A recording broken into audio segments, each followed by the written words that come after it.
দাঁড়িয়ে থাকা ট্রাকের পেছনে কাভার্ড ভ্যানের ধাক্কায় একজন নিহত হয়েছেন। এ সময় দুমড়ে মুচড়ে যাওয়া গাড়ির ভেতরে আটকা পড়েন চালক।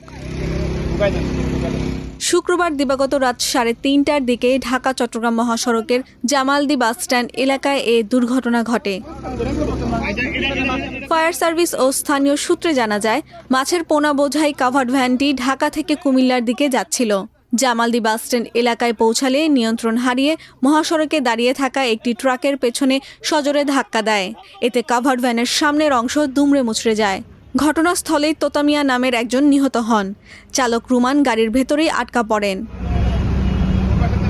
খবর পেয়ে গজারিয়া ফায়ার স্টেশনের একটি উদ্ধারকারী দল ঘটনাস্থলে গিয়ে প্রয়োজনীয় সরঞ্জাম ব্যবহার করে গাড়ির ভেতর থেকে রুমানকে জীবিত উদ্ধার করে।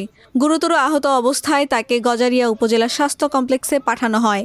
নিহত ব্যক্তির মরদেহ হাইওয়ে পুলিশের কাছে হস্তান্তর করা হয়েছে।